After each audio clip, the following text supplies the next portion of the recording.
So this right here is supposedly a script that got leaked online. A script for the Jake Paul versus Mike Tyson fight. It's got the rounds on it. It's got what's gonna happen. It says from the opening bell, the bell rings, Mike Tyson showing flashes of his old form immediately. It just says what's gonna happen in every single round of the fight, supposedly. Supposedly it says it's gonna be a close fight. I hope it's not true. I hope this is not something scripted like something fucking WWE shit. This fight was nothing short of a circus in boxing gloves. First off, can we address the elephant in the room? This so-called match between Iron Mike Tyson and TikTok's favorite boxer Jake Paul was faker than a reality show romance. And that short clip you just watched? Yep, it was basically a preview of the drama. Because, surprise, everything played out like it was fresh off a Netflix script. Let's get into the juicy bits. Like, for real, are we supposed to believe that 58-year-old Mike Tyson, aka the man who could knock someone into next week, got KO'd by Jake, "I'll fight anyone for clout, Paul"? Babe, please. Tyson losing like that is about as believable as a Kardashian not photoshopping their Instagram pics. It's giving money grab energy, not actual sports. And oh, the scandal! Several states were like, not on our watch, and banned betting on this mess of a fight. I mean, when places like New York and Colorado are saying nah, you know something's fishy. But of course, Texas was all, yeehaw, let's do this. Because if chaos were a state, it'd definitely be Texas. Let's not even start on how they gave this farce an official stamp of approval. Girl, bye. Now, here's where it gets spicy. They called this a professional boxing match. But let's not kid ourselves. The only thing professional about this was the marketing team hyping it up. Boxing purists were clutching their pearls at the very thought of two absurd scenarios. Either Jake beats up a grandpa in gloves, or Tyson flattens a YouTuber. Either way, it's messy. Oh, but wait, it gets better. They decided to add some safety features to this soap opera. Heavy Fortino's gloves? Check. Shortened 2-minute rounds? Check. 8 rounds instead of 12? Double check. Like, they weren't even pretending this was legit. It's giving staged, but make it look cute. Now let's talk about the pre-fight press conference. Jake Paul, dripping in arrogance, had the audacity to challenge Tyson to be that old savage Mike. Sweetie, we all know Jake was banking on Tyson to hold back. And rumor has it there was even a clause in the contract to ensure Tyson couldn't swing too hard. If true, this isn't boxing, it's Broadway. Even Mike's former coach, Teddy Atlas, wasn't buying it. He straight up asked, "Is this real?" Spoiler, it wasn't. Atlas didn't come to play, and neither did Carl Froch, who spilled the tea that Tyson might not even be allowed to try to hurt Jake. Can we get a mic drop? But oh no, Jake wasn't done. He hopped on Twitter, all caps blazing, promising a knockout and telling fans, "Someone's getting knocked the fuck out." Newsflash, the only thing getting knocked out was the audience's patience for this nonsense. And let's not forget the irony of Jake's no knockout policy drama with Tyron Woodley. Deja vu much? And while we're on the topic of drama, remember Tyson's fight with Bruce Seldon back in the day? The one that had the crowd screaming, "Fix!" louder than a Real Housewives reunion? Yeah, that energy is back. Tyson, once the baddest man on the planet, is now a nearly 60-year-old legend with a health scare under his belt. Why he agreed to this spectacle is anyone's guess, but you can smell the dollar signs from here. Promoter Eddie Hearn wasn't shy about his thoughts either, calling the fight disrespectful to boxing. Honestly, where's the lie? Watching Tyson go from destroying heavyweights to sparring with influencers feels like watching Beyoncé sing at a karaoke night. It's just wrong. And let's not even start on the legality talk. Jake's business partner was out here reminding everyone it'd be a federal crime to rig a fight. Okay, but just because you can't legally call it rigged doesn't mean it's not heavily orchestrated. Like, come on. Even if this wasn't scripted to the last punch, it was definitely stage managed. The gloves, the rounds, the buildup, it's all too neat, too tidy. Real boxing is raw, messy, and unpredictable. This was influencer boxing dressed up in Mike Tyson nostalgia. Canelo, Mayweather, when you see something like the Jake Paul and the Mike Tyson thing coming up right now, I've heard you make comments about it already, and I even remember your interview with Jake. Matter of fact, if you have that clip, Rob, And I love the way you're doing it. And you know what I love about this clip? Well, let me first have the audience watch this. This is Eddie. You're telling Jake he's average, and you're trying to tell him that, trust me telling you you're average is a compliment, and he's having a hard time with it. Go ahead and play this clip, Rob. In 1 minute, how do you even assess how good I was? Well, because I said I didn't know.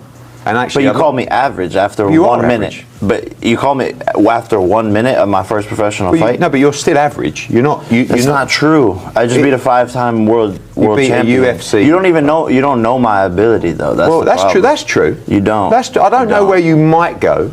I just give you where I think you're at, which I'm entitled to, which is average. Average is very complimentary to you.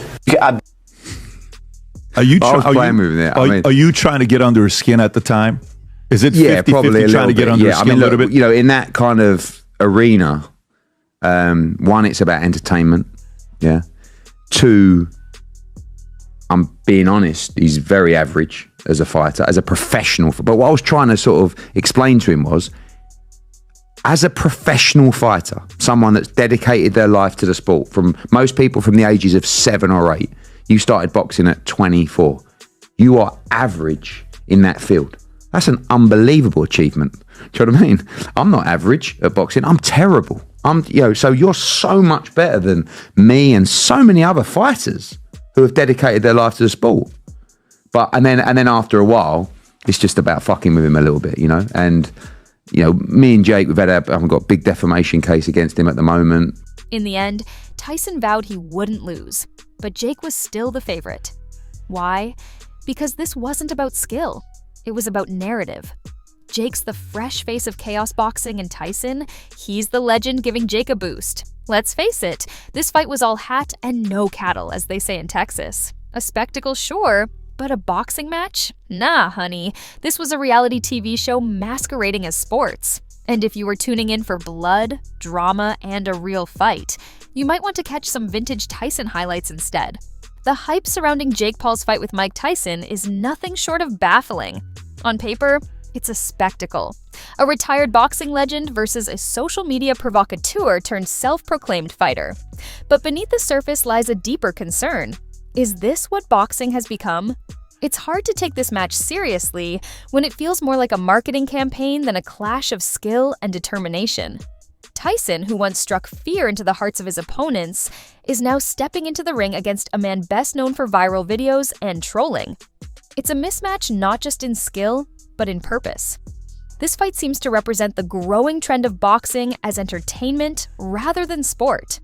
Gone are the days when bouts were measured by legacy and honor. Now, it's about pay-per-view numbers, viral moments, and social media clout. Jake Paul, for all his efforts, is less about boxing and more about branding. Every jab, every hook, every round is calculated, not necessarily to win, but to maximize viewership. For Tyson, a man who built his career on raw power and unpredictability, stepping into this world feels like an odd choice, a detour from his storied legacy. The age gap alone is enough to raise eyebrows. Mike Tyson, at nearly 60, has nothing to prove. His name is cemented in boxing history. Jake Paul, on the other hand, is still in his athletic prime, using fights like these to validate his position in a sport he's only recently embraced. But what does it really prove? That a younger man can outlast a legend long past his prime? Or that an internet celebrity can manipulate public interest to sell out an arena? Either way, the stakes feel hollow, the outcome irrelevant. Perhaps the most troubling aspect is the potential damage to Tyson's reputation. For someone who's worked tirelessly to rebuild his image after a tumultuous career and personal life, aligning himself with a fight like this risks undoing that progress. Tyson's comeback fights have always carried an air of nostalgia, but this one feels different. Less about honoring his past and more about pandering to a younger, less discerning audience. The Tyson of old wouldn't have entertained such a matchup, let alone participated in one.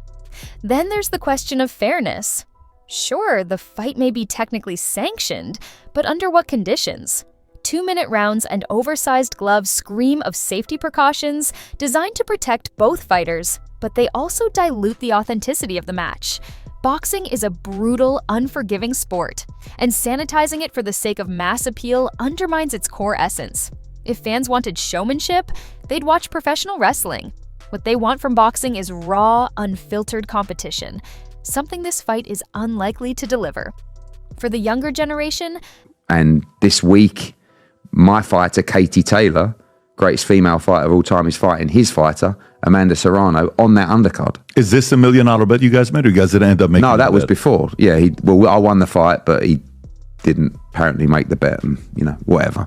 But we won the first fight. This is the rematch this Friday, and it's on the undercard of the Jake Paul. This is the one in Dallas. Correct, which is a bit awkward because he doesn't really want me there, and I've been quite critical of the main event, but the opportunity came for my fighter to fight on the undercard for a lot of money, and I wasn't going to, hold her back. Now, can he say you can't come, or no, you can go to... Contractually, not really. I mean, they've not been overly helpful with access for me. Got it. And, I'm exclusive to DAZN, so is Katie Taylor, and I had to tell DAZN, you can't not let her take this opportunity. This is on Netflix.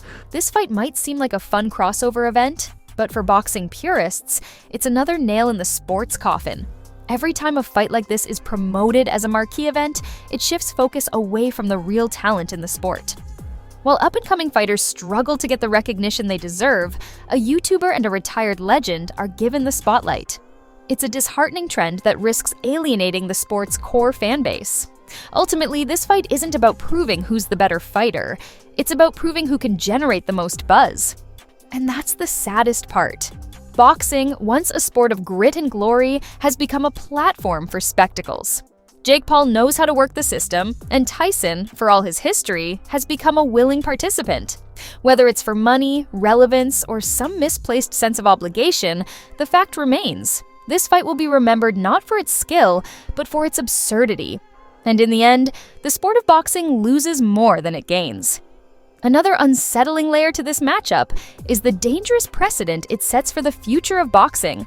If a fight between Jake Paul and Mike Tyson generates massive pay-per-view numbers and media buzz, what's stopping other retired legends or non-traditional fighters from stepping into the ring? Boxing, a sport built on discipline, respect, and grueling dedication, risks becoming a free-for-all for social media influencers, reality stars, and anyone else seeking a quick payday. This shift not only cheapens the sport, but also diminishes the accomplishments of fighters who have spent decades honing their craft. The issue extends beyond the individuals involved and speaks to the commodification of combat sports. Promoters and organizers are increasingly prioritizing spectacle over skill, leaning into the circus-like atmosphere that fights like this generate. Sure, it might pull in casual viewers for a one-off event, but it erodes the long-term integrity of the sport. Fans who come to watch Jake Paul fight Mike Tyson aren't likely to stick around for a traditional boxing match between two skilled athletes. But part of the agreement, gentleman's agreement, was that, they wouldn't want me doing it anyway, but I won't be pushing the show on their behalf. And, they don't like the fact that I've been critical about the fight, but it's just, I'm honest. I'm not going to, brown nose anyone. I'm going to give you it straight. And I don't like it. I'm a boxing purist. Boxing's a massive part of my life. And I don't want to see a 58-year-old Mike Tyson fighting. It's dangerous. And, people talk about, there could be some, maybe there's an agreement between them that this will happen, that will happen. Now you've got 14-ounce gloves, 2-minute rounds. I don't know. I don't want to see Jake Paul beat Mike Tyson at 58. But many will. And I get this creates a fleeting audience that doesn't invest in the sport's future, leaving the boxing world scrambling for relevance once the novelty fades. Another overlooked aspect is the physical risk to both fighters, particularly Mike Tyson. While Tyson is undoubtedly one of the most formidable heavyweights in history, time is an undeniable factor. Boxing at 58 is not the same as boxing at 28, no matter how much training or preparation is involved. The body simply doesn't recover the same way. A single poorly timed punch or an awkward fall could have catastrophic consequences for Tyson, potentially overshadowing his legendary career with a devastating injury. And while Jake Paul is younger and fitter, he's also inexperienced compared to true professionals, which could lead to unintentional harm in a chaotic, mismatched bout. The fight also highlights a troubling shift in how celebrity culture intersects with athletic performance. Jake Paul isn't a boxer in the traditional sense. He's a content creator leveraging controversy and attention to build a brand. While his work ethic and ability to market himself are impressive, they shouldn't be mistaken for true athletic greatness. And people talk about, there could be some, maybe there's an agreement between them that this will happen, that will happen. Now you've got 14-ounce gloves, 2-minute rounds. I don't know. I don't want to see Jake Paul beat Mike Tyson at 58, but many will, and I get it. When Tyson fought Roy Jones, who do you think was going to take it? Did you have an opinion on it, or? I mean, to be honest with you, Roy Jones is absolutely shot to pieces, and he's been fighting for way too long. Like, everybody in boxing knows that guy. So when they both get in the ring, but how long ago was that? 4 years ago? But I tell you, I couldn't believe that he was standing up. I couldn't believe he. By the way, 1.6 million pay-per-view, $80 million in revenue, a fight between those two. No, wow, no, that's what it says right there on the bottom. That's hearsay. With 3 original examiners and judges as well as scored a call. The fight sold over 1 point. Can you go to the link to see who wrote it? You're saying that's not true? Bleacher Report. I would say that's 100% not true. Really? A lot of the time you get, that could be a global number, that could be a replay number. A lot of the time, every time someone fights on pay-per-view, the numbers that come out are all over the place. You got the haters within the industry that will be feeding the media with lowball numbers. And then you've got the people involved with the fight feeding, I've done it. Do you know what I mean? Mm-hmm. Feeding real big numbers to try and get the message across that it was a huge success. That fight, I believe, took place on Triller. But, 1.6 million. No, I don't think so. But, that would also be a global number. So maybe 1 million buyers, but I don't believe, certainly not in the US market. But, that was a while ago now, wasn't it? I think. Yeah, you're right. It was 2020, 4 years ago. Yeah. So this fight, for you, the way you sounded like, you're saying Jake's going to take this one. I'd be astonished if he did. Yet, by stepping into the ring with someone like Tyson, Paul continues to blur the lines between genuine athletic achievement and social media-driven stunts. This conflation sends a confusing message to young fans that fame and controversy are all it takes to succeed in a sport as demanding as boxing. Furthermore, the ripple effect on aspiring fighters is worth considering. Young boxers who dream of making it to the big stage might find themselves disillusioned watching fights like this dominate the headlines. Why spend years in the gym fighting on undercards for scraps when spectacle and clout seem to offer a faster route to fame? This shift in priorities could discourage new talent from entering the sport, starving boxing of the next generation of skilled athletes. From a cultural standpoint, the Paul Tyson matchup also feels emblematic of our society's obsession with nostalgia and novelty. Mike Tyson represents a golden era of boxing, a time when heavyweight champions were larger-than-life figures. Jake Paul represents the modern era of virality, where attention is currency. The pairing of these two figures might seem like a clever fusion of eras, but it's more indicative of how desperate entertainment industries are to grab and hold fleeting attention spans. Instead of investing in new stars and narratives, boxing has resorted to mining its past and pairing it with internet-era gimmicks. In the end, this fight doesn't feel like a celebration of boxing, it feels like an exploitation of it. For Tyson, it's a risky gamble with his health and legacy. For Paul, it's another calculated move to amplify his brand. And for the sport of boxing, it's a sad reminder of how far it's strayed from its roots. The looming fight between Jake Paul and Mike Tyson also raises concerns about how audiences consume violence as entertainment in modern times. Combat sports have always walked a fine line between sport and spectacle, but this fight feels like a step into gladiatorial territory. People aren't tuning in to witness athletic mastery or strategy, they're there to see a train wreck, a young provocateur testing his luck against an aging legend. This voyeuristic appeal plays into a deeper cultural fascination with seeing extremes, youth versus age, legacy versus clout, and experience versus audacity. It's less about the fight itself and more about the drama and potential fallout, which speaks volumes about the current state of entertainment. Additionally, the financial structure of such a fight underscores the widening gap between money and merit in sports.